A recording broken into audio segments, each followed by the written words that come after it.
સુરતના પુણા ગામમાં રહેતા ડાયમંડ વર્કર પરેશભાઈ કપુપરાના પરિવારે માનવતાનું ઉત્તમ ઉદાહરણ પૂરું પાડ્યું છે. બ્રેન હેમરેજ બાદ પરેશભાઈને બ્રેન ડેડ જાહેર કરાતા તેમની માતા અને પત્નીએ હિંમતપૂર્વક અંગદાનનો નિર્ણય લીધો હતો.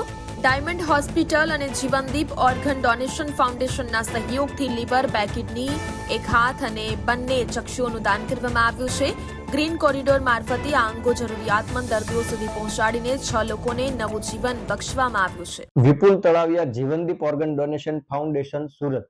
ગતરોજ ડોક્ટર હરેશ પાગડાર સાહેબ ડાયમંડ હોસ્પિટલના એડમિન શ્રીનો ફોન આવ્યો હતો કે અમારે ત્યાં પરેશભાઈ કિશનભાઈ કપુપરા 43 વર્ષીય પુરુષ દર્દી બ્રેન્ડેડ છે, આપ આવો અને પરિવારજનોને આપણે મળીએ. જીવનદીપની ટીમ ત્યાં પહોંચી હતી. પરિવારના ઘણા બધા સભ્યો હાજર હોય. તેમના ધર્મપત્ની દિવ્યાબેન, માતા હેમીબેન, તેમનો દીકરો શ્રુત, તેમના માશેભાઈ નિલેશભાઈ અકબરી, વીએચપી સહિત સૌ પરિવારજનોને મળ્યા. માતાનો એક જ આગ્રહ હતો કે વધુમાં વધુ લોકોને નવજીવન મળે એવો પ્રયત્ન કરજો, સમયની ચિંતા નહીં કરતા. આવા ઉમદા વિચાર સાથે કુલ 6 લોકોને નવજીવન મળ્યું છે.